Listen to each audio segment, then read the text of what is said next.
നമസ്കാരം. Raf talk ഫുട്ബോളിലേക്ക് ഏവർക്കും സ്വാഗതം. അന്താരാഷ്ട്ര സൗഹൃദ മത്സരത്തിൽ പോർച്ചുഗലിന് തകർപ്പൻ ജയം. അവർ 2-5 സ്വീഡനെ തകർത്ത് തരിപ്പണമാക്കിയിരിക്കുന്നത്. മത്സരത്തിൽ പോർച്ചുഗലിനായിട്ട് Rafael Leao, Nunes, Bruno Fernandes, Bruma, Goncalo Ramos എന്നിവരാണ് ഗോളുകൾ കണ്ടെത്തിയത്. സ്വീഡൻ്റെ ഗോളുകളിൽ ഗ്യോക്കെറസും നിൽസണുമാണ് നേടിയത്.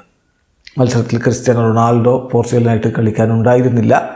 അടുത്ത മത്സരത്തിൽ അദ്ദേഹം സ്ക്വാഡിലേക്ക് മടങ്ങിയെത്തും.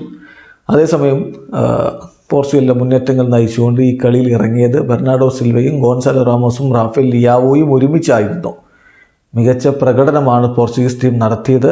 ജാവോ പലീഞ്ഞയുടെ പ്രകടനം എടുത്തു പറയണം. നെൽസൺ സെമേഡോ മികച്ച പ്രകടനം നടത്തി. എന്തായാലും കളിയുടെ 24-ാമത്തെ മിനിറ്റിൽ തന്നെ റാഫേൽ ലിയാവോയിലൂടെ പോർച്ചുഗൽ ലീഡെടുക്കുന്ന കാഴ്ചയാണ് നമ്മൾ കണ്ടത്.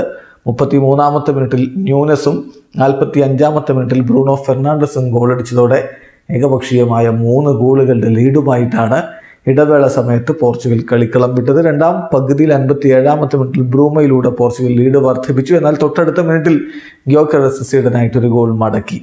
61-ാമത്തെ മിനിറ്റിലാണ് ഗോൺസാലോ റാമോസിൻ്റെ ഗോൾ പിറക്കുന്നത്.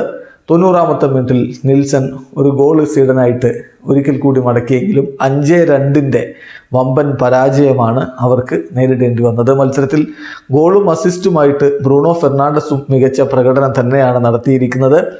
എന്തായാലും പോർച്ചുഗലിനെ സംബന്ധിച്ചിടത്തോളം വളരെ മികച്ചൊരു വിജയം നേടാൻ കഴിഞ്ഞിരിക്കുന്നു. അടുത്ത കളി സ്ലൊവേനിയക്കെതിരെയാണ്. ആ കളിയിൽ ക്രിസ്ത്യാനോ റൊണാൾഡോ കളിക്കും. മത്സരം മാർച്ച് 27 പുലർച്ചെ 1:15 വീഡിയോ അവസാനിക്കുന്നു. ഫുട്ബോൾ ലോകത്തെ കൂടുതൽ വിശേഷങ്ങളുമായി റാഫ് ടോക്സ് കൊണ്ടുവെത്താം.